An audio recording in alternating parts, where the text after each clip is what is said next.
அடிதடி, கோஷ்டி பூசல், பழைய ஃபார்முக்கு திரும்பிய காங்கிரஸ், செல்வ பெருந்தகைக்கு எதிராக திரண்ட டீம். தமிழக காங்கிரஸ் கட்சியில் வேட்பாளர் தேர்வு விவகாரம் கடும் சர்ச்சையை ஏற்படுத்தியுள்ள நிலையில் சென்னை நகரில் உள்ள சத்தியமூர்த்தி பவன் அலுவலகம் போராட்டங்களால் பரபரப்பாக மாறியதாக தகவல்கள் வெளியாகியுள்ளன. குறிப்பாக வேட்பாளர் பட்டியலை எதிர்த்து சில தலைவர்கள் டெல்லிக்கு பறந்துள்ள நிலையில் வேட்பாளர் தேர்வு பட்டியல் எப்போது வெளியாகும் என்ற கேள்வி எழுந்துள்ளது. தமிழக சட்டப்பேரவை தேர்தல் வரும் ஏப்ரல் 23ஆம் தேதி நடைபெறவுள்ளது. இதையொட்டி அனைத்து அரசியல் கட்சிகளும் தொகுதி பங்கீடு, வேட்பாளர் தேர்வு, தேர்தல் பிரச்சாரம் போன்ற பணிகளில் தீவிரமாக ஈடுபட்டு வருகின்றன.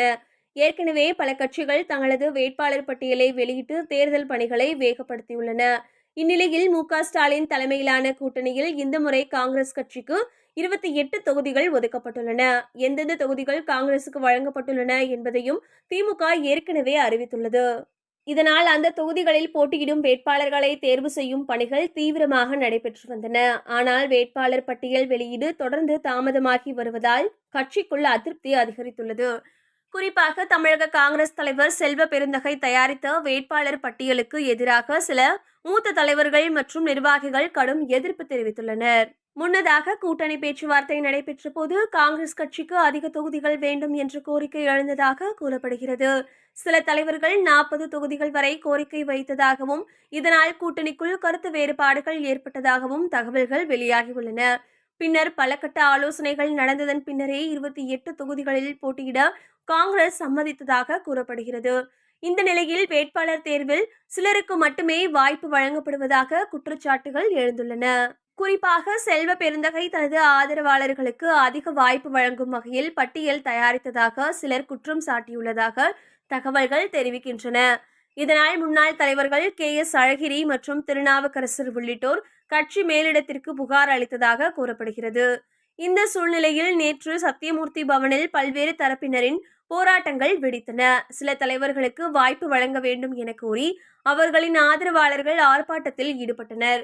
குறிப்பாக சிலர் தங்களது ஆதரவாளர்களுக்கு சீட் வழங்க வேண்டும் என்ற கோரிக்கையுடன் கட்சி அலுவலக வளாகத்தில் கூடியதாக தகவல்கள் தெரிவிக்கின்றன. இந்த போராட்டங்களின் போது ஒரு பெண் நிர்வாகி திடீரென தீக்குளிக்க முயன்ற சம்பவம் பெரும் அதிர்ச்சியை ஏற்படுத்தியது. அங்கு இருந்த மற்ற நிர்வாகிகள் உடனடியாக தடுத்து நிறுத்தியதால் பெரிய விபத்து தவிர்க்கப்பட்டது. இந்த தொடர் குழப்பங்களால் கட்சி மேலிடத்தில் நடைபெற இருந்த முக்கிய ஆலோசனை கூட்டமும் தற்காலிகமாக தள்ளி போனது. வேட்புமனு தாக்கல் 2 நாளில் முடியும் நிலையில் வேட்பாளர் தேர்வு தொடர்பாக இறுதி முடிவு எடுக்க வேண்டிய கூட்டம் ஒத்திவைக்கப்பட்டதாக கூறப்படுகிறது.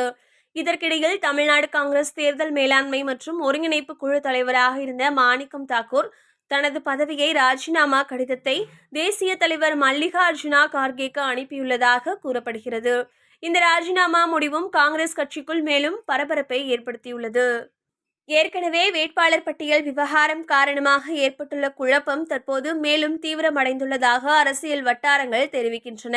இந்நிலையில் மீண்டும் தலைநகர் டெல்லியில் வேட்பாளர் தேர்வு தொடர்பான முக்கிய ஆலோசனை கூட்டம் நடைபெற உள்ளது என கூறப்படுகிறது. அந்த கூட்டத்தில் எடுக்கப்படும் முடிவின்படி இன்னும் 2 நாட்களுக்குள் வேட்பாளர் பட்டியல் வெளியாகலாம் என சொல்லப்படுகிறது.